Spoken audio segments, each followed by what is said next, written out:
afternoon. It is my humble, simple attempt to make research methods simple, understandable. The meaning of research. Research means to find. Research. To find. Find what? Find a particular solution. So of course solution not in vacuum, it needs a problem. So from the solution we have to have a particular problem in order to find a solution. This need not be new. This need not be a new fact, or for us law people a new law. It might be that we are creating a new law or we are creating a new fact, but it is not necessary. Even we can analyze the old facts. We can analyze, we can arrange, we can assemble, we can compare, we can criticize, we can evaluate, we can classify even the old facts, because the classification, the arrangement, the criticism is going to be new, and hence it is going to be research. Because search has to be, even though it is based upon old facts, it has to be something new. That is the meaning of research, to find something new. What is already in existence, it is there. But the researcher has to create something. It doesn't matter even if it is based upon the old laws or old facts or existing law. Research, there are two characteristics of research which are fundamental to all research. One is in furtherance. It has to be in furtherance of knowledge. Furtherance of knowledge. If the knowledge is not enhanced, that exercise cannot be called as research. Every attempt of research has to be in enhancement of knowledge, in furtherance of knowledge. If that exercise is done and if the knowledge is not increased, enhanced, something new we are not getting, that exercise cannot be categorized as research. It has to be in furtherance of research, in furtherance of knowledge. And this knowledge, the second important objective of any research is this, that this knowledge has to be in the development of the society. It has to be in the development of society. If the society does not benefit by research, that research is categorized as null and void. These are the fundamental basic characteristics of any research. They are the objectives. This is the significance, this is the value of any research. Other objectives will depend upon the nature of the research. That I'll come to a little later. But this is a fact that every research has to be in furtherance of knowledge. Compulsorily, that knowledge has to be in the development of a particular society. Remember always, research is done for the benefit of the society and not for the individual satisfaction. It is second in number. Individual satisfaction is second, but the main objective of the research has to be for the benefit of the society. So see always that your research is in benefit of the society. Now, where is law? For us, we have law is always categorized as social sciences. It is science or it is social science? It is of course a social science. Now there is a distinction between science and social science for research. Now what is the distinction between science and social science research? That means what is a scientific research and what is a social science research. The differences mainly are two, or we can say one, because the other one we will inculcate in our social science. It is that the variables in a scientific research, in science, they are controlled. They are controlled. What is the meaning of variables? Variable means the unit or the elements of research. So in scientific research, always the variables of research are under control of the researcher. That means he can control the variables in order to get the resultant. That is why always in science the research is conducted in a laboratory, because he has got measurements. So if he wants to know what is the formula of water, hydrogen 2 elements, oxygen 1. So this is how he controls the variables. When the variables are controlled, we get optimum research, we get optimum resultant, and it is the same. This is here. Now social sciences, law is what? It is categorized as social sciences. In social sciences, individual or human beings are the elements of research. Human beings, when human beings are the individual of research, then it becomes very difficult for us to control the elements of research, because every person's likes, dislikes, attitudes, temperament differs. Then it becomes difficult for the researcher to control in the same degree as in a scientific research. This is the main drawback of social sciences, because the research is always, it is revolving around human beings, because law is also revolving around human beings. Law cannot exist in isolation, and that is why for us the research becomes a little difficult, but it is not impossible. The second aspect is that the scientific research always, or any researcher doing research in a scientific research, he follows the scientific method. He follows the scientific method of research. What is scientific method of research? Scientific method of research means, the heart of scientific research is that the research is based upon empirical evidence. The research is based upon empirical evidence. This is the heart of scientific research. Empirical evidence means that evidence which can be collected by the 5 senses, that is called as empirical evidence. This is the first. The second is that this research has to be objective. The second characteristic of scientific research is that it has to be objective. Objective means the researcher has to have objective standards of evaluating. He cannot put his personal aspects, his likes, dislikes, temperament in the research process. It has to be objective. Second is that unbiased, that is. The third is that there has to be ethical neutrality. He has to be neutral, and he has to adopt this ethical neutrality. Means even though he belongs to a particular school, he cannot be partial towards that school. He may belong to a particular ideology, but he cannot allow his ideas to influence the research process. The other thing, the fourth thing is that there has to be a relationship between theory and practical application. Relationship between, this is also very vital, relation between theory and practical application. Theory and practical application. There cannot be a practical application without the basis of theory. And every theory has to have practical application. A theory which does not have practical application is redundant. Every theory has to have practical application. The researcher has to show when he has evolved a new technique, a new theory, he has to show its practical application in the research, otherwise that research is futile. So there has to be a relationship between theory and practical application. It is must for every research. The last, conceptual clarity.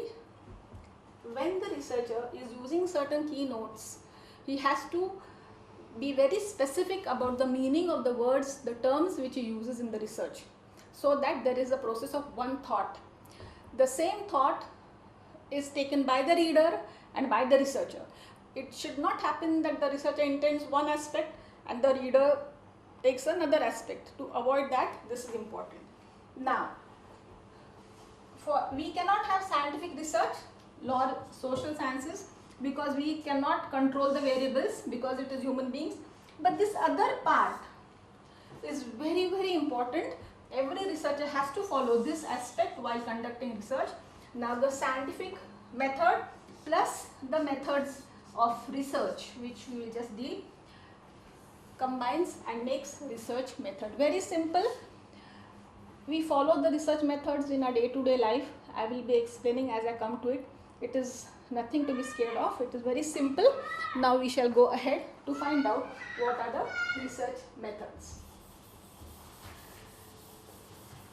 When a particular person does any activity, that activity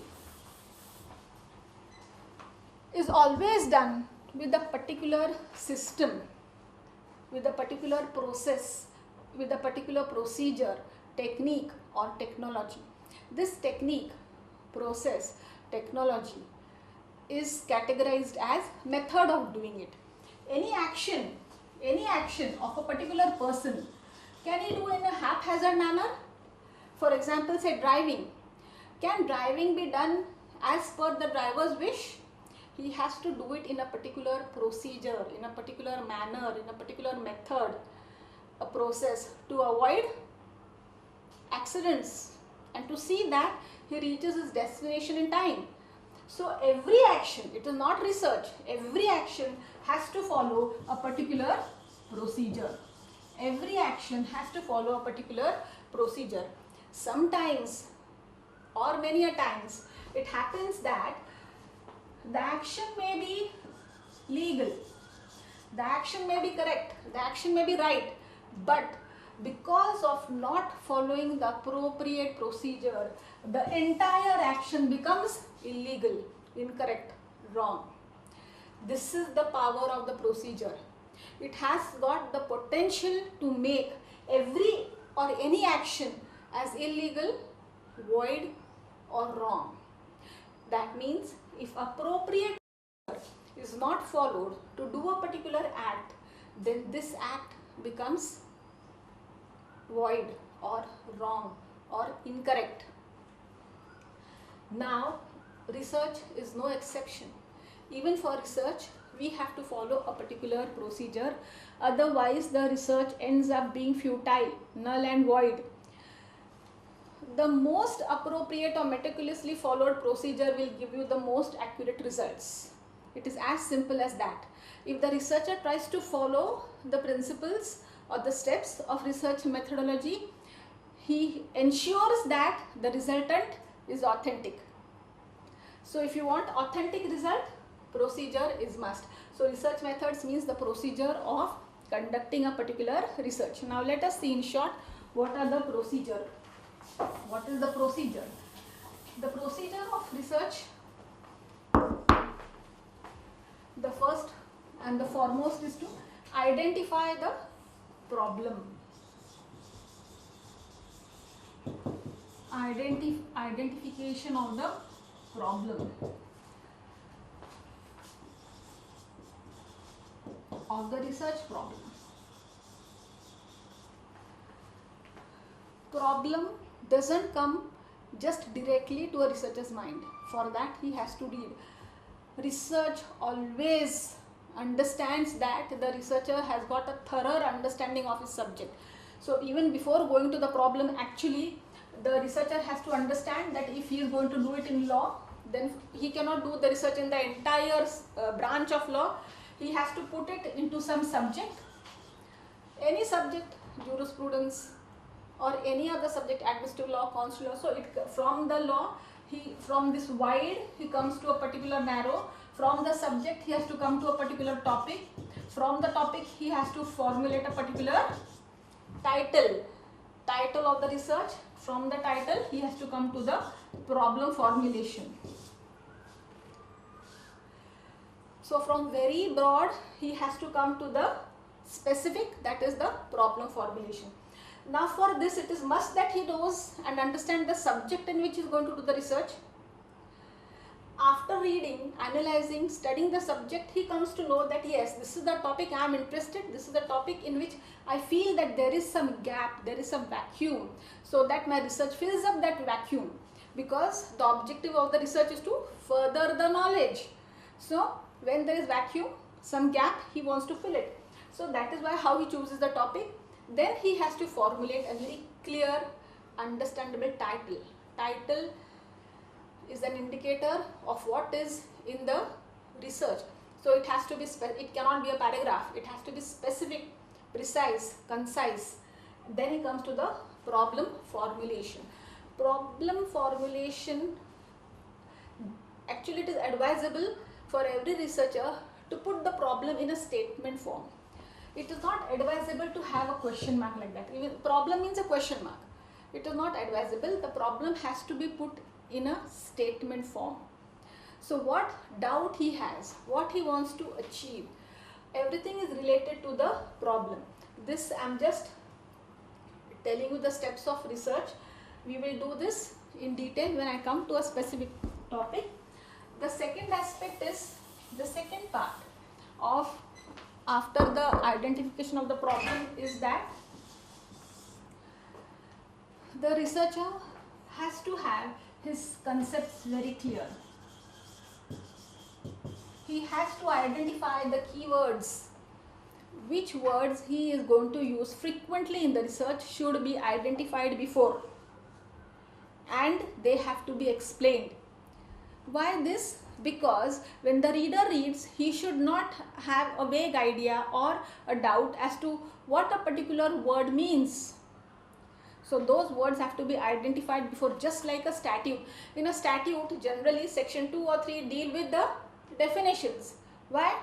Because the legislator wants the reader to take the same meaning of the word which has been used in the statute, which is explained in definitions. So it is already, it is before the actual statute begins. Yes or no? It is at the first hand, it is at the first primary. After the title of the act, we have the definitions. Same is applied over here. There has to be a particular, there has to be definition. So identification of problem, conceptual clarity. Then he has to be very clear with the scope of research, the limitation of the research.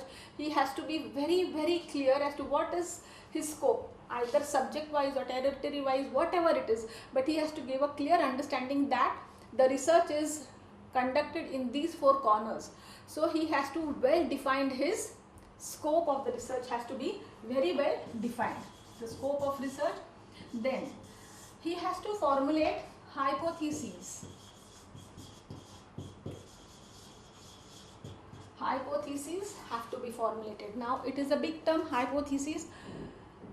Hypotheses and the research problem go hand in hand. Once the problem is identified, immediately hypothesis is also identified. Means what? If there is a statement of problem, then he also has a particular tentative solution. The word is hypothesis, means a tentative solution. What is the meaning of tentative solution? Tentative means possible. Possible solution to what? Possible solution to the problem which has been formulated. That is why it is said that hypothesis and problem, they go hand in hand. Because human mind is such that once the problem is identified in the mind, on the other hand, the human mind also tries to analyze a solution. It comes automatically. It might be an idea, it might be assumption, it might be a hunch, anything, but that is hypothesis. So they go hand in hand. Once the problem is formulated, immediately the hypothesis is also formulated. If the researcher cannot formulate a hypothesis, that means he is not thorough with the subject of his research. It means he has to read more and more. Sometimes in a particular research there is absence of hypothesis. It is okay, but it is not advisable. Your research should have hypotheses. And this is a caution which every researcher has to take, that the hypothesis has to be related to the problem. You can't have statement problem pertaining something and hypothesis pertaining something. It makes no sense. The head and the tail of the research are in two different directions. It makes no sense. They have to be in consonance with one another. They have to correlate to one another. No problem or no hypothesis can move in two directions. In fact, the whole of the research is conducted in order to prove or to disprove the hypothesis. Problem is formulated.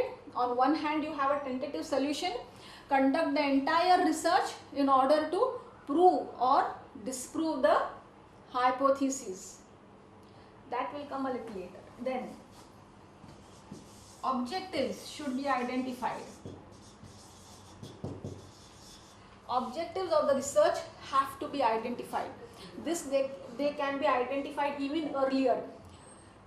Objectives are very, very important in a particular research, because the whole research revolves around the objectives. All the 10 steps of the research are related to the objectives. When the problem is formulated, he wants to find a solution. The solution is to achieve a particular objective. He has to, whenever there is a problem, if he has to find a solution, it has to be in consonance to satisfy, to achieve the objectives. Apart from furtherance of knowledge, progress of the society, there has to be particular, precise objectives of every research.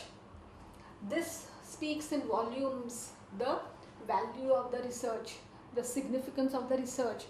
It is an indicator of how meritorious the research is. If we have good identified objectives, then we can say that the research is fruitful. All the steps, the whole, whatever the researcher does in the entire process of his research is connected here. So it is like a hook of an umbrella, and the whole umbrella is the entire circumference of the research. Every step, the researcher always has to find out whether this step is in furtherance of achieving the objectives which he has identified before. Every step of the research is must, so that the objectives are identified. Then research design.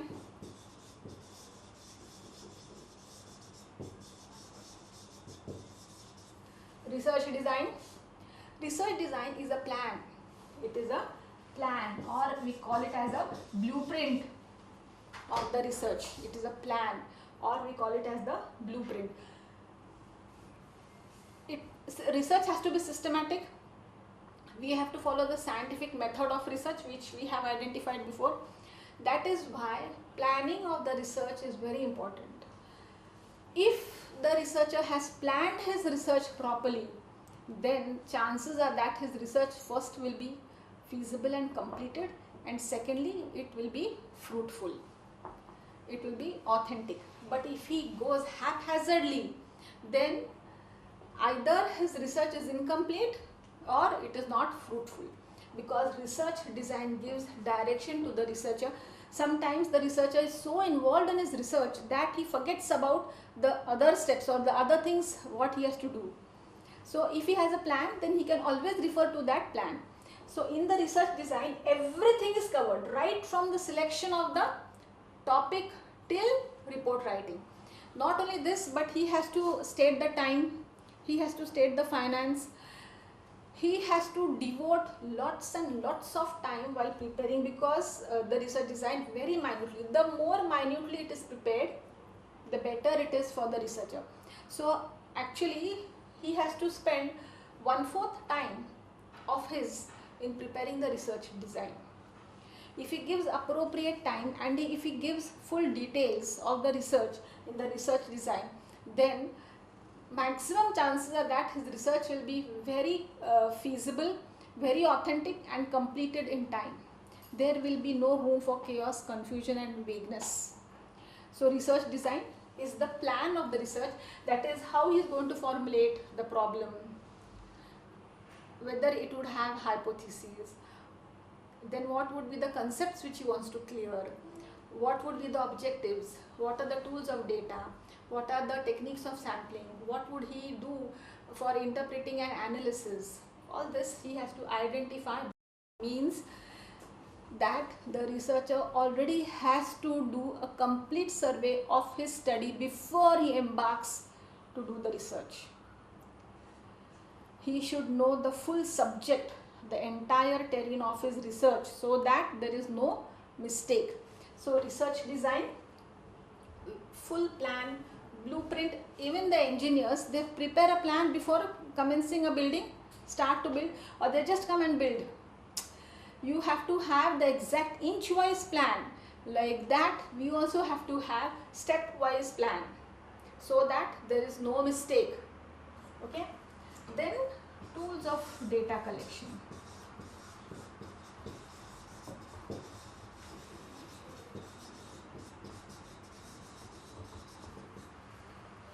Tools of data collection. Already I have told you that even if we are doing the research, we are not creating any new law. Even if we are going to interpret the law in a different manner, or analyze, or criticize, or compare, or evaluate, or arrange, or classify, still we have to have that law, those facts before us. So that law, those facts, they are called as data. So unless and until information is collected, how can the researcher move ahead to analyze and interpret and then draw conclusions? So data collection is a major step of the researcher. Data collection is such a vital step in the research that it depends upon the tool of data collection that the research is characterized. That means the nature of the research depends upon the tools of data collection. Basically, there are two tools of data collection. One is called as the primary source of data collection, and the other it is called as the secondary source of data collection. There are only three sources of primary data collection.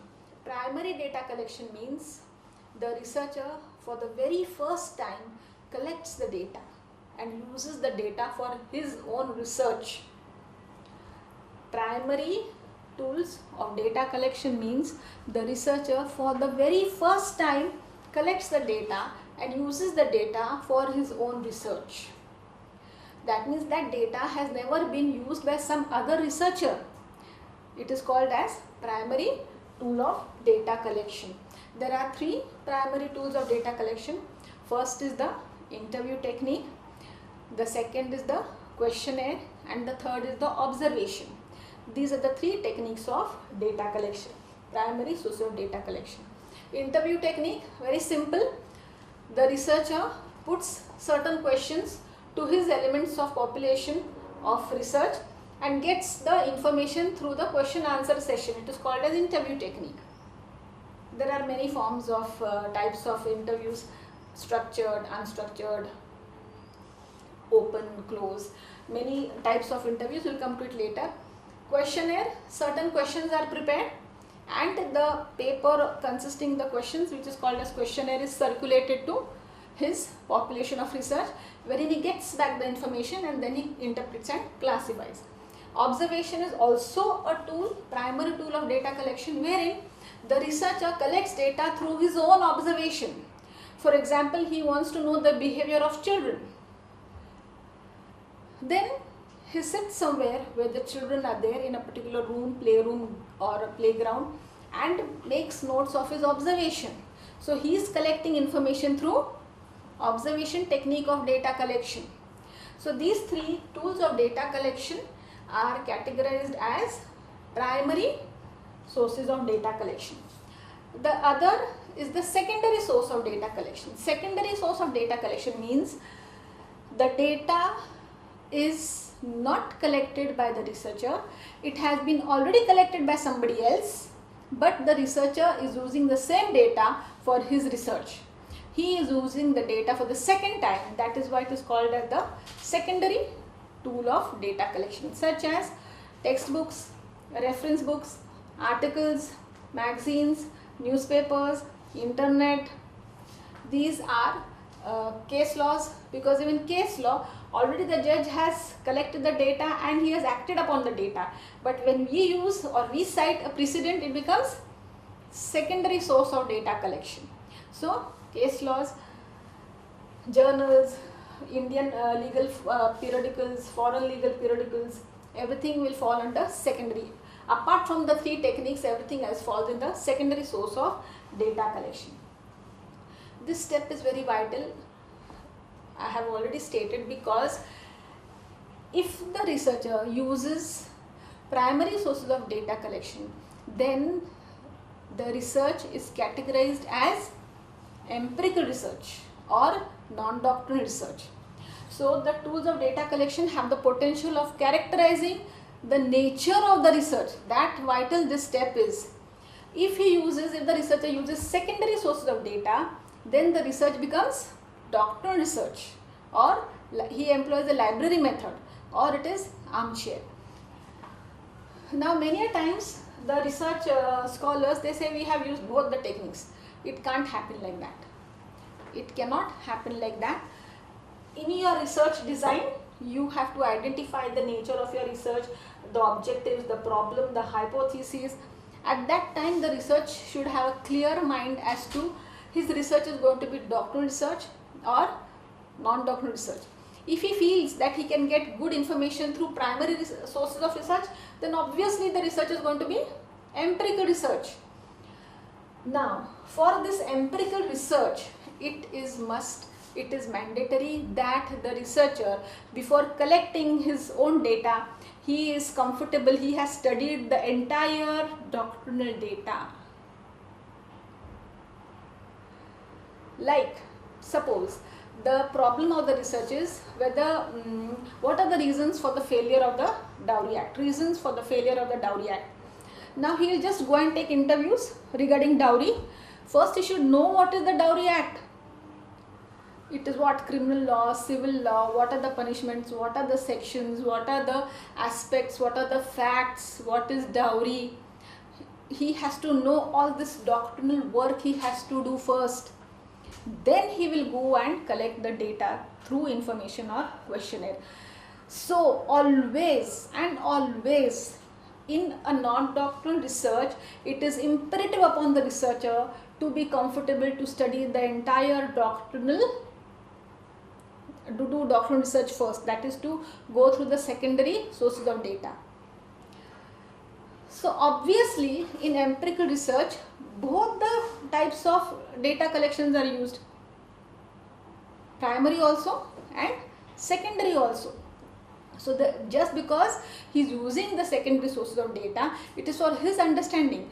But when he comes for the resultant, when he comes for the analysis are based upon the information through the primary source of data. That is why it is categorized as non-doctrinal research. So for non-doctrinal research, it is presumed that he is comfortable with the concepts, with the terms, because doctrinal research, it analyzes, compares, evaluates, arranges, classifies the doctrines, the concepts, the statutes, the situations which have already or which are already existing. And for non-doctrinal research, it is a research wherein the researcher wants to see law in motion. What is the impact of this law on a particular segment of the society? So we say it is law in motion. He wants to understand how the law in motion is actually. But for that he has to know the law first. So he has to undertake this doctrinal research first, and then he has to put it in application by conducting interviews or questionnaires. So actually they say there are no two types of researches, but that is apart. Tools of data collection, primary and secondary. Based upon this, the nature of the research is decided. The other step, the next step is sampling techniques. It is the sampling technique. Sampling technique is not needed in cases of doctoral research. This step of research is not at all applicable in cases where the research is doctrinal. Sampling technique is only and only applied in cases where the research is empirical or non-doctrinal. In cases of doctoral research, the researcher cannot say that these are the 100 books of constitutional law, so I am taking sample of 5 books. No, he has to study all the 100 books. He cannot take sample whatever research he is doing in administrative law, constitution or whatever. He has to read every aspect which is related to his statement of problem, hypothesis and objectives. If he does that, if he leaves any material, doctrinal material, if he leaves it out, his research will not be complete. It will not be complete. There will be some loophole and some mistake in his research, because it is just like that. Suppose we are studying the Indian Penal Code and we don't only study the exceptions or we don't study the proviso, will the understanding of the section be complete? Of course not. If you are doing research in under Article 21, so just 2 lines, 2000 case laws. So unless and until he is familiar with all the 2000 case laws, can we say the research in Article 21 is complete, authentic, fruitful? No. That is why he doesn't have the option of choosing, collecting material. He is in the library, so it is also called as armchair method, or it is called as the library method.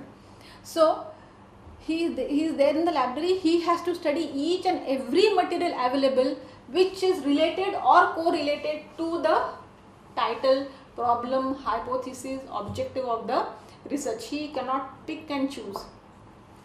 So that is why this sampling technique is available only in the cases of non-doctrinal research. Now this is because he is doing field work. Law in motion means he has to go to the society and find out, collect the material. So if he has to find out the material of each and every element of his universe of research, the research becomes impossible.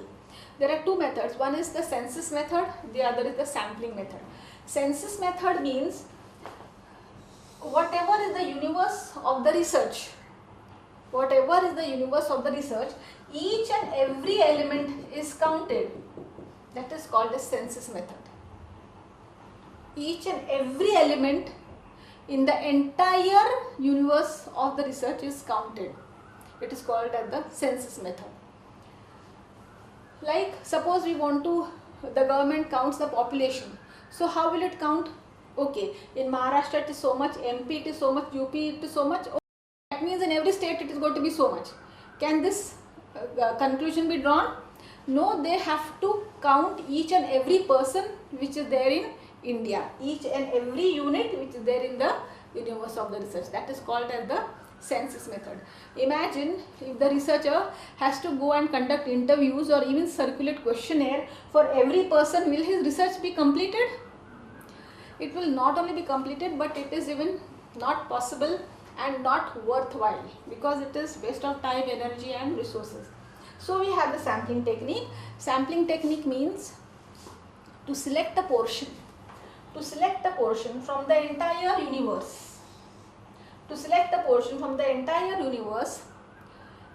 So that conclusions can be drawn by the study of this portion on the entire region or population of the universe of the research. To select a portion, sampling means to select a portion from the universe of your research and to study it, to analyze it, so that we are able to draw conclusion regarding the entire portion of our universe. This is the meaning of sampling technique. There are number of sampling techniques: probability sampling technique, non-probability sampling technique. This will come to in detail when you do the sampling techniques, because there are number of probability means every unit of the universe of the research has got probable chance of being included in the research, and non-probable means the researcher excludes some. That means every unit or every element does not have a chance of being included in the sample. So we will do this when we come to sampling. Then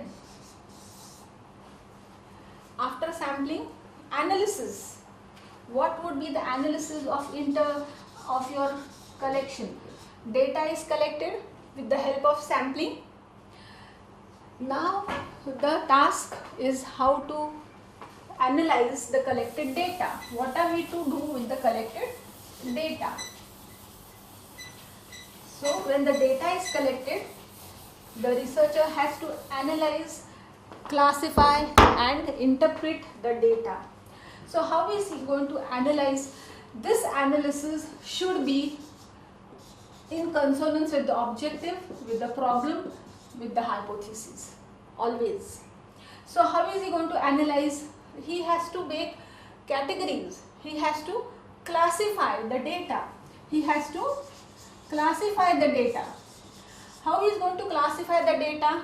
He has to have some criteria, some standard to classify the whole, all the books, all the material now is available with him. Now what he has to do? Now he has to put the material into appropriate groups. Okay, say for example article 21. So now he has to classify all the 2000 cases which are there under article 21. Now how he'll do it? So the best way to classify is time wise or situation wise, but time wise the person cannot go wrong. So he can make time wise, that is all the cases which are before Keshavananda Bharati, after Keshavananda Bharati,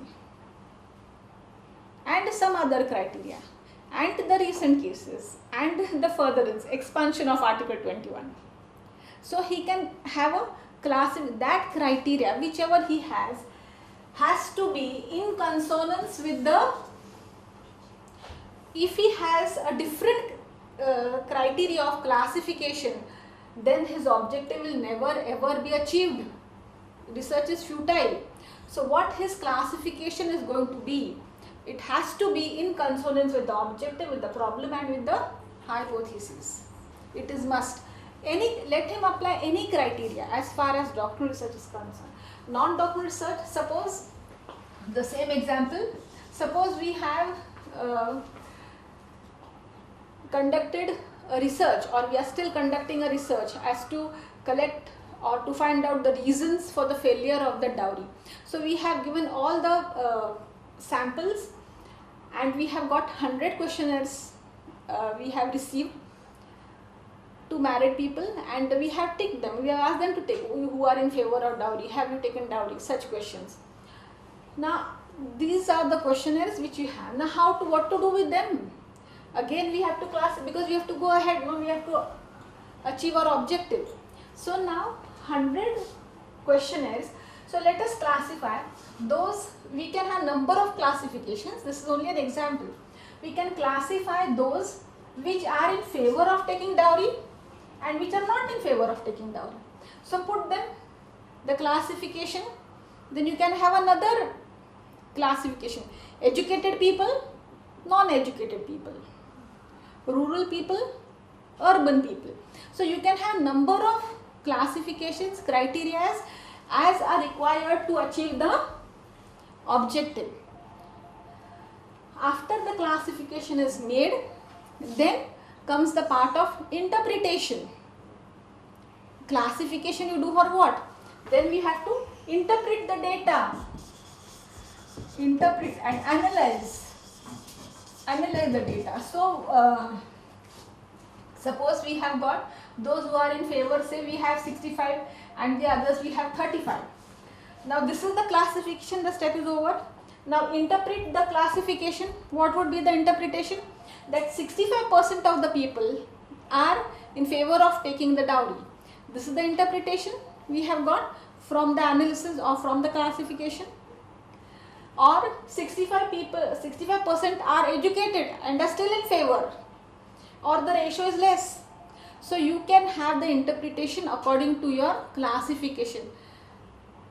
We can have interpretation according to the classification of the data. This is very vital. It has to be done very systematically, because this is the ultimate end product or the resultant of our research.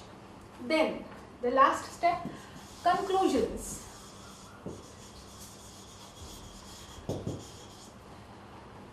We have to conclude. After the resultant, we have to conclude our research. So what should be there in the conclusion? In the conclusion, we have to have the concluding remarks, but they have to refer to all the steps, the entire chapterization. We have to have concluding remarks of the entire scheme of our research. Then we have to state whether the objectives of the research have been achieved. We have to state whether the hypothesis has been proved or disproved. Then we have to state the application of our research, where the research is applied. There are two types of application. One is that from the general to the particular, or from the particular to the general.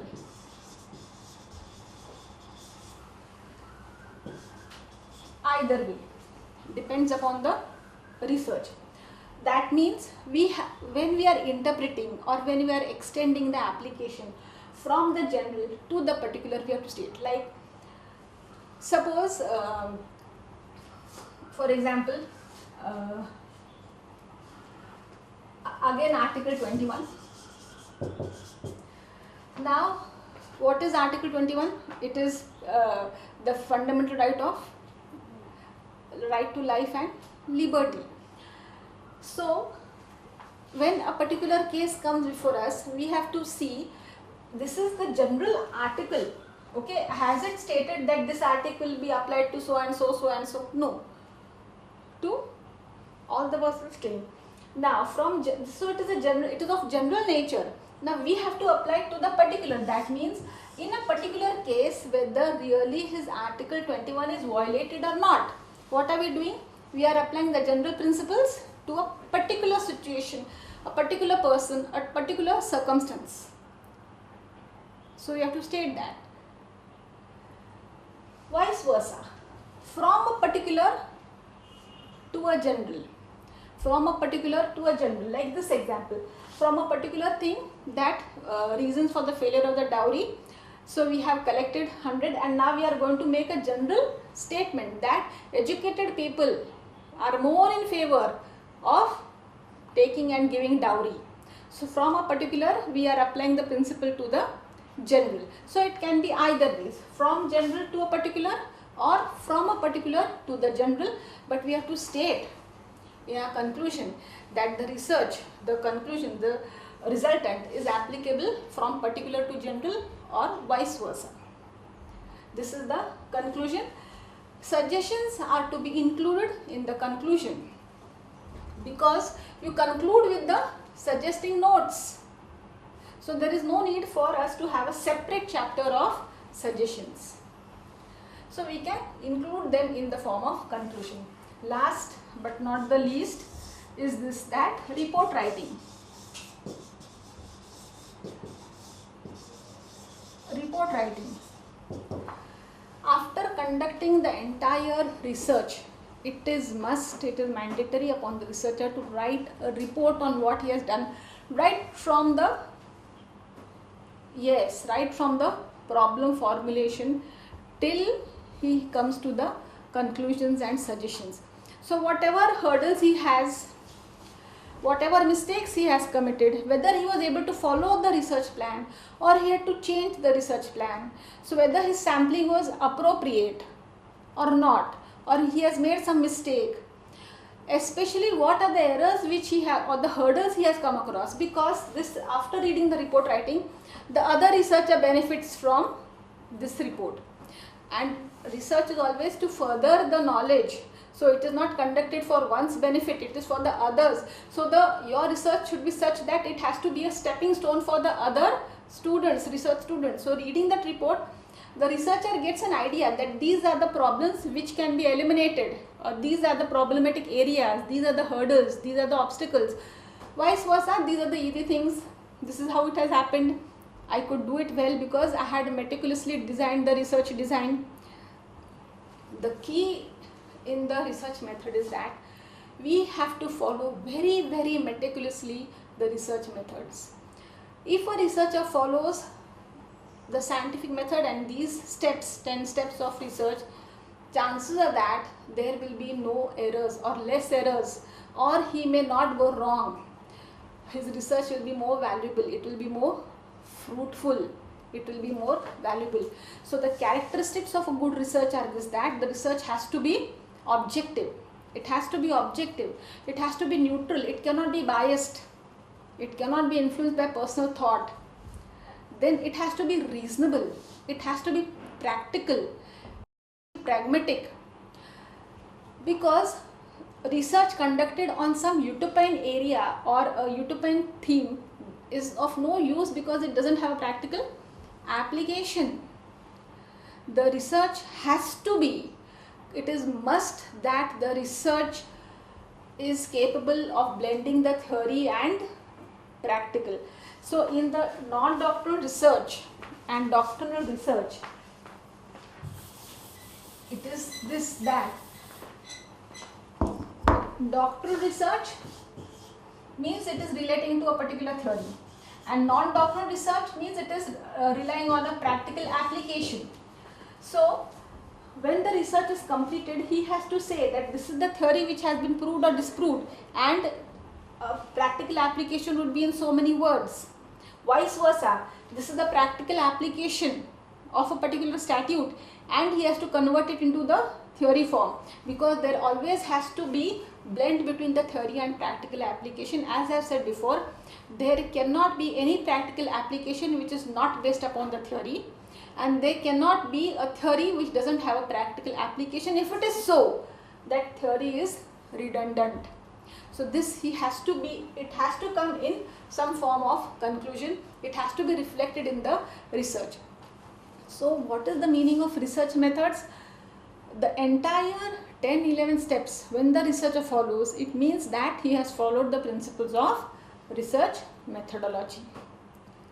All the 10 steps he has to meticulously follow. He has to stick to it. He cannot jump the steps. Once, suppose we are climbing a particular building, if we jump the steps, what happens? There is chances that we fall. The same is applicable here. The researcher cannot jump, otherwise he will have a fall in the value of the research. So he has to very meticulously climb all the steps one by one. So 1/4 time he has to spend in drafting his research design.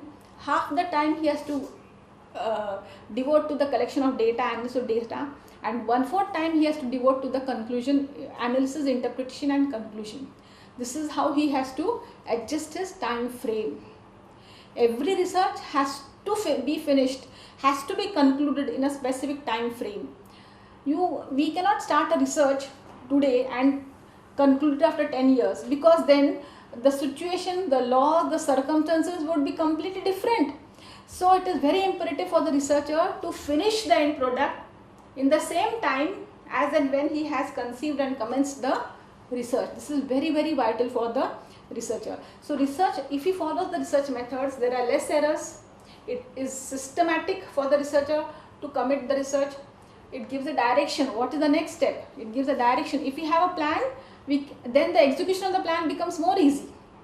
In the absence of a plan, the execution is in chaos. So it provides a direction.